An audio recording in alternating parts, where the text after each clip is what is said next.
신도시에 나와 있습니다. 이 서울의 베네치아. 김포한강 신도시의 역사를 A, B, C 지구로 나뉘어질 수밖에 없었던 또 재밌는 일화가 하나 있어서 소개를 해드리려고 하는데요. 2021년 현재에는 미분양은 거의 없는 상태로 인천, 김포 고속도로의 교통으로 M2427 경기도 기술버스 G2000 분양역 일대입니다. 1층 부분이 아직도 많이 비어있는 모습을 볼 수 있습니다. 1층 또한 지금 대부분 비어있는 곳들이 좀 많이 보입니다. 빌딩 공부할 땐 에이트 빌딩. 네, 오늘은 저희가 미래 신도시 편에 이어서 2기 신도시 중 한 곳에 나와 있습니다. 여기가 어딘지 궁금하신가요? Nope. 여기가 어딘지 소개해 주시죠. 네, 저희는 지금 김포 한강 신도시에 나와 있습니다. 이번에 두 번째 김포한강 신도시 편을 준비를 했는데요. 오늘 영상에서 어떤 것들을 담을 예정인지 간단하게 한번 소개해 주시죠. 김포 한강 신도시가 어떻게 만들어져 있는지, 그리고 교통의 호재는 무엇인지, A, B, C 지구로 나뉘어져 있는데 각각의 아파트 값은 어떠한지 잠깐 다루고요. 상권의 특색에 대해서 낱낱이 현장을 담아보도록 하겠습니다. 그러면 발바닥에 땀나도록 가보겠습니다. 김포한강 신도시 같은 경우는 원래는 양촌 신도시라는 이름으로 조성이 될 뻔했습니다. 근데 양촌이라는 것이 이제 농촌을 연상시킨다는 이유로 이 주변들이 한강변에 위치를 하고 있기 때문에 김포 한강 신도시라고 명칭이 정해졌고요. 그리고 현재 김포 한강 신도시 같은 경우는 주변에 한강변도 있지만 보통 신도시를 조성할 때 호수공원을 많이 조성을 합니다. 근데 주변에 이제 농촌들이 있고 한강도 있고 하기 때문에 지역 하천을 활용한 금빛수로라는 수로공원도 별도로 또 추가로 조성을 해서요. 이 서울의 베네치아 같은 그런 느낌으로 랜드마크를 만들고자 조성한 곳들도 눈에 띄는 신도시입니다. 그리고 현재 2019년도 12월 주민등록 조사 결과에 따르면 15만 6천여 명 정도가 인구 등록이 되어 있는 걸로 나와 있습니다. 네, 김포한강 신도시의 역사를 말씀을 드리면요. 처음 2003년 참여정 시절에 2기 신도시 계획을 발표하면서 그 계획의 일환으로 처음 시작이 됐고요. 신도시 같은 경우는 대중교통이 가장 중요하기 때문에 대중교통 개발 계획의 일환으로 5호선 연장 또는 9호선 연장이 거론이 됐었습니다. 다만 이제 그거는 거론만 됐었던 부분이고 실질적으로는 이제 일산의 중앙로 같은 도로를 만들어서요. 중전철을 설치를 하고 궤도버스 같은 것들을 도입한다는 원대한 계획은 있었습니다. 사실 그것들은 실현되지 못했고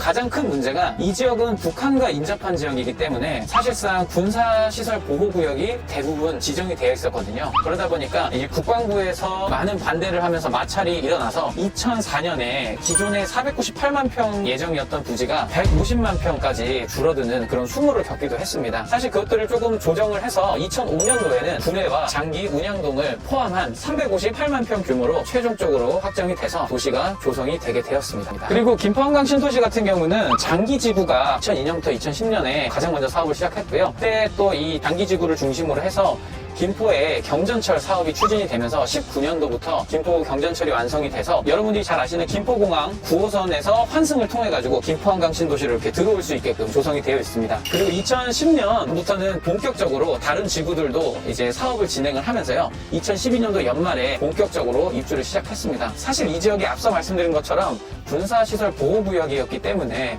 중간에 부지 조성을 하는 단계에서 이미 여러 가지 난항들을 부딪히면서 다른 미래 신도시나 판교 혹은 광교 이런 것들과는 다르게 한 덩어리가 아니고 A, B, C 지구로 나뉘어질 수밖에 없었던 특징도 볼 수가 있습니다. 네, 또 재밌는 일화가 하나 있어서 소개를 해드리려고 하는데요. 아파트들이 신도시들은 새로 들어서면서 각 지역별로 이제 마을 이름들이 지정이 되는데요. 이름의 후보였던 것들이 좀 독특해서 굉장히 입주 예정자들의 항의도 많이 받았었습니다. 간단하게 좀 소개를 해드리면요. 구지마을, 대마산 마을, 오라니 마을, 마리비 마을, 가우대 마을. 이게 저도 외우기가 힘들 정도로 지금 보고 말씀을 드렸는데요. 희한하게 이름들을 지어서 공감을 얻지 못했고 부정적인 이미지를 연상시킨다고 해서 항의가 빗발치는 바람에 마을 이름을 다시 정리했다고 합니다. 그리고 소개 마지막으로 아파트에 대한 얘기를 짧게 해드리면요. 2010년에 1단계 분양 당시만 해도 수도권에서 미분양이 많이 발생한다는 부정적인 이미지들이 많았습니다. 이 미분양이 실제로 많이 일어나기는 했지만 2014년도에 전세난이 일어나면서 그 당시에 홍보했던 이야기들은 전세금으로 수도권에 고급 아파트를 내 집으로 장만을 할 수 있다. 이런 말들로 홍보를 했는데요. 이걸 통해 가지고 전세난이 조금씩 해소가 되고 있던 찰나에 2015년경에 이제 건설사들이 그런 시장 상황을 지켜보다가 갑자기 우후죽순으로 대량 분양 계획, 공급 계획을 발표하면서 다시 한번 미분양 사태가 발생이 됐습니다. 2021년 현재에는 미분양은 거의 없는 상태로 해소가 되어 있고요. 그리고 집값 상승 또한 꾸준히 이루어지고 있습니다. 2016년도에 지정됐던 1차, 2차 미분양 관리 지역에서도 제외되는 쾌거를 이뤘습니다. 네, 김포 한강 신도시는 신도시 입주 초기에 대표 고립무원으로 유명했으나요. 2020년도 기준으로 김포 도시철도 개통 및 버스 노선 확충 등으로 많이 좋아진 편입니다. 그 개통하기 힘들다는 서울특별시 도심, 강남행 직통버스, 간서 급행 노선들이 연간 1개씩 개통되었다고 하니 교통이 정말 많이 좋아진 것을 알 수 있는데요. 수도권 전철 5호선을 장기역까지 연장하는 김포 한강선이 광역교통 2030 비전에도 포함되어서 앞으로의 교통이 더욱 기대되는데요. 자료화면을 보시면 올림픽대로와 직결되는 김포 한강로가 2011년도 개통해서 20년 12월 개통 예정인 영사정 IC, 김포 IC를 통해 수도권 제1순환 고속도로로 진입할 수 있습니다. 신도시 중앙을 48구 국도가 관통하고 있고 원도심과 신도시 사이에 일산대교가 있고요. 인천, 김포 고속도로의 개통으로 그동안 불편했던 인천항과 송도 국제도시 등의 인천 남부의 이동이 훨씬 수월해졌습니다. 시내버스의 경우 12년부터 14년도엔 입주 초기에 많은 노선이 신선되어서 교통이 굉장히 편리해졌는데요. 한강 신도시를 경유하는 광역 급행버스는 M617, M6427, 경기도 급행버스 G6000, 간선 급행버스 8601, 8601A, 직행 5버스 6427, 8000, 서울특별시 방향 8600, 60까지 3등 다수가 들어온 상태입니다. 그러나 시외버스는 아직 없는데요. 시외버스를 이용하기 위해서는 김포국제공항이나 고양, 부천, 인천 고속버스 터미널을 이용을 해야 되는데요. 김포는 아직 노선이 많지 않은 편이고 그 외 수도권도 서울에 비해서는 노선수가 빈약하기 때문에 많은 분들이 김포 도시철도를 이용해서 서울 고속버스 터미널로 이동하고 있습니다.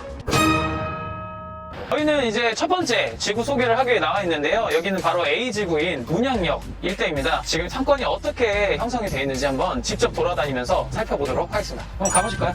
지도를 기준으로 보시면 문양역 기준으로 동쪽편에 지금 제가 걸어다니면서 보고 있습니다. 근데 여기를 와서 보니까 대체적으로 여기는 이제 주상복합 형태로 위층에는 오피스텔처럼 보이는 건물들이 대부분 있는데요. 1층 부분이 아직도 많이 비어있는 모습을 볼 수 있습니다. 제 맞은편에 있는 저 건물들 같은 경우도 거의 한두 군데 정도 빼고는 다 비어있고요. 제가 걷고 있는 이쪽 블록 전체가 사실 뭐 1층은 보통 채워지는 경우가 많은데 1층 또한 지금 대부분 비어있는 곳들이 좀 많이 보입니다. 이 문양역 쪽이 사실 아파트 값은 가장 비쌉니다. 그래서 평균 평당 2천만 원 이상이 형성이 되어 있는데요. 그럼에도 불구하고 이 지역에 지금 상업시설들은 이렇게 공실이 많은 걸 보니까 확실히 인구 대비했을 때 상업시설에 대한 면적이 좀 많지 않나라는 생각도 들고요. 또 반대로 이 아파트 값은 단순히 이런 상업 편의시설뿐만이 아니고 이 한강 IC 그러니까 즉 올림픽대로 쪽을 타기 위해서 차량으로도 접근이 편리한 위치다 보니까 이 김포 한강 신도시 내에서도 가격이 좀 비싼 것 같다라는 생각이 듭니다. 그리고 앞으로도 여기는 조금 더 꾸준할 걸로 예상이 되고요. 걸어오는 곳들이 모두 1층 부분이 공실이고 다 공실로 되어 있는데 이쪽이 이제 주차난이나 이런 것들이 워낙 심해서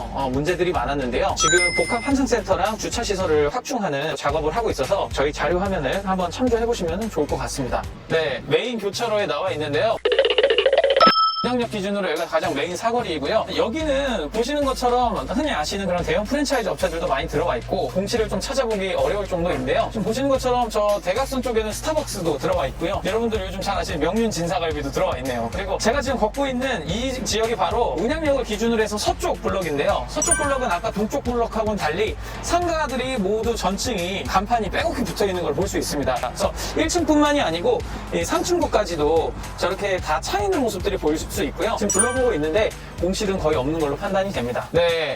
이렇게 해서 지금 제가 문양역 주변 일대를 한 바퀴를 돌아봤는데요. 확실히 문양역 기준으로 해서 동쪽과 서쪽 상권이 굉장히 다른 모습을 보여주고 있고요. 아무래도 아파트 배우 세대를 많이 끼고 있는 서쪽 지역이 상권은 공실은 거의 없는 상태로 운영 중이고 반대로 저 맞은편 쪽 동쪽 블럭 같은 경우는 미분양뿐만이 아니고 굉장히 공실도 많은 상태여서 같은 지역임에도 꼭 다른 지역인 것 같은 그런 느낌을 주고 있습니다. 그래서 이런 것들 공실이 앞으로 어떻게 해소될지를 좀 지켜보는 것도 관건일 것 같고요. 그리고 맞은편에 지금 현재 환승센터를 건설하는 거랑 주차시설을 확충하는 걸 통해 가지고 조금 더 상업시설들의 활성화를 한번 기대해 봐야 될 것 같습니다.